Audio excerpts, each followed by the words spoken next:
Good evening, loyal listeners. Tonight we step back slightly in time to converse with two figures whose shadows loom large over the very concept of logic. One is a mathematician and inventor of a mechanical complexity that baffles the mind. The other, the daughter of a scandalous poet who saw poetry in those very gears. It is my immense honor to welcome the Countess of Lovelace, Lady Ada, and Mr. Charles Babbage. Good evening, Doctor. Though I must say, the noise outside your studio is atrocious. I counted 3 organ grinders on the way here. It is a wonder anyone in this city can think at all. Now, Charles, do not start on the street musicians already. We have only just arrived. Good evening, Dr. Watson. It is a pleasure to speak with a man of science who appreciates the quieter arts. The pleasure is entirely mine, Lady Lovelace, Mr. Babbage. Now, Mr. Babbage, the world knows you for your difference engine and the designs for the analytical engine. To a layman like myself, these seem like clockwork cathedrals. But the government, well, they were less enthusiastic with their purse strings. Do you still feel the sting of that abandonment? The sting? Doctor, it is a wound that refuses to close. The British government is incapable of seeing beyond next week's budget.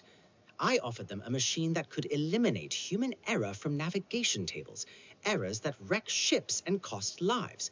They gave me funds initially, yes, but they lacked the patience for perfection. They wanted a toy to show the Queen. I was building a mind of brass and steam. The analytical engine is not merely a calculator, Doctor.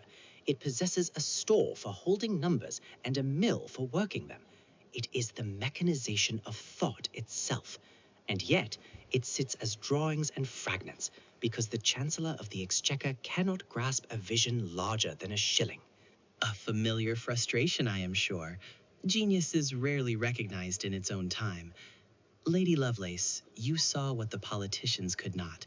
You translated an article by the Italian engineer Manabria regarding Mr. Babbage's engine, but your notes on the text were 3 times longer than the original paper. You famously wrote that the analytical engine weaves algebraic patterns, just as the jacquard loom weaves flowers and leaves. What did you mean by that?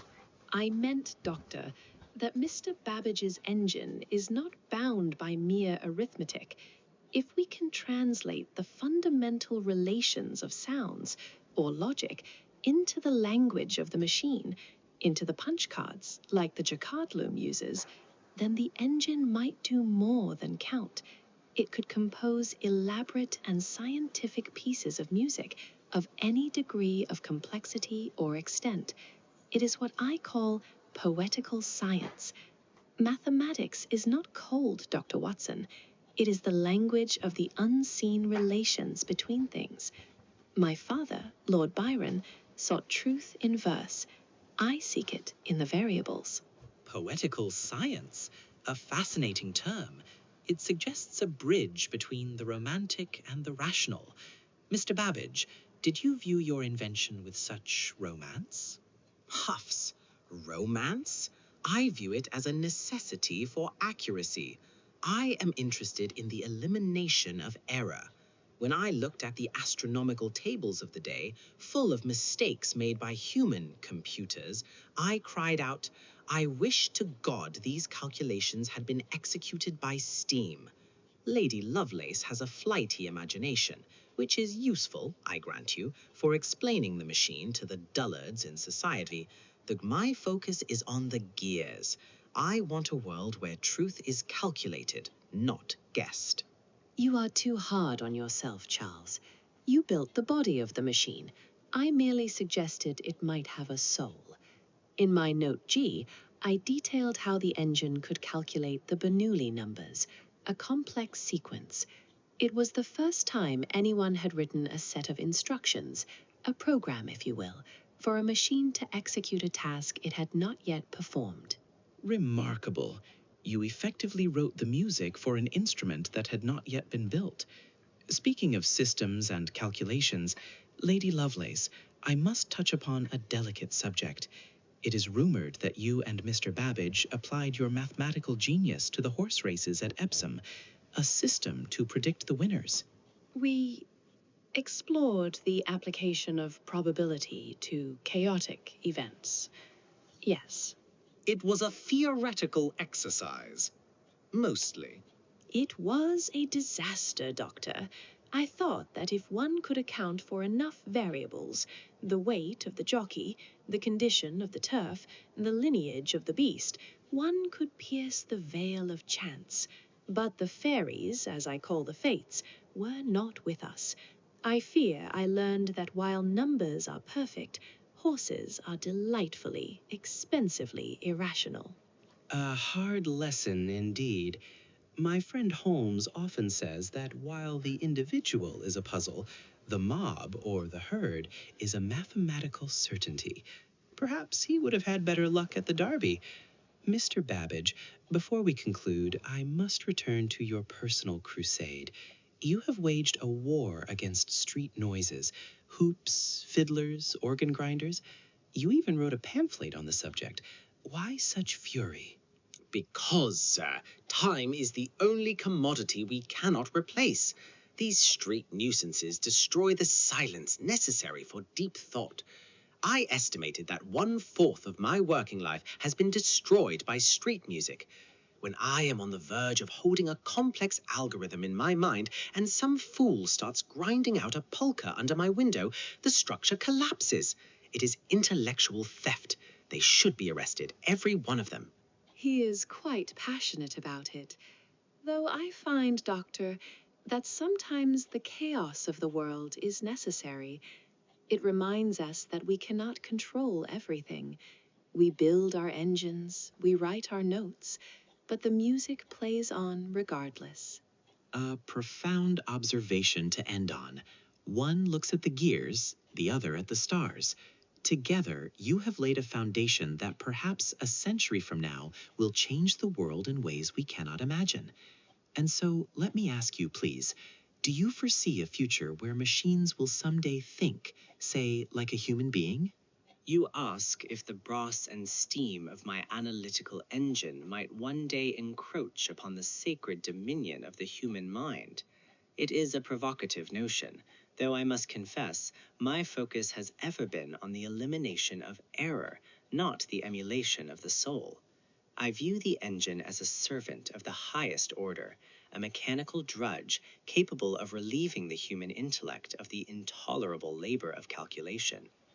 When I gaze upon the gears and the store, I see a mechanism that follows the laws I have inscribed into it, much like a train follows its rails.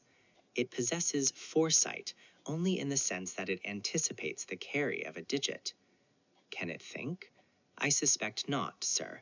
The machine has no will. It has no desire to solve a problem, only the mechanical necessity to do so once the cards are punched. It is a mirror reflecting the intelligence of the user, not a wellspring of its own. It may outpace us in speed and tirelessness, but it cannot ponder the why of its actions, only the how. Your question touches upon what I like to call poetical science, those unseen thresholds where mathematics and imagination meet. As I have noted in my translation of Menabrea, the analytical engine has no pretensions whatever to originate anything. It can do strictly and only whatever we know how to order it to perform. It acts upon the data we provide. It follows the analysis, but it has no power of anticipating any analytical relations or truths. However, let us not be too hasty to dismiss the future. The engine treats the signs of algebra as the jacquard loom treats flowers and leaves. It weaves patterns. If we could translate the fundamental relations of pitched sounds into the language of the engine, it might compose elaborate and scientific pieces of music of any degree of complexity or extent. Might this mimicry eventually become indistinguishable from thought? Perhaps. But for a machine to truly think as a human does, it would need the spark of volition, the ability to choose a path not because it was ordered, but because it desired. Until a machine can surprise its creator, sir, it remains a magnificent instrument, but an instrument nonetheless. Lady Lovelace, Mr. Babbage, thank you for sharing your time and your brilliance with us tonight. Thank you, Doctor. Now, if you'll excuse me, I believe I hear a fiddler near the exit, and I intend to have words with him. Good night, Doctor. What a volatile, brilliant pair. It makes one wonder if our future will be built of steam and brass, or something even more intangible. Thank you for listening, friends. Until next week, this is Dr. John Watson, reminding you that even the most complex machine begins with a single dream. Good night.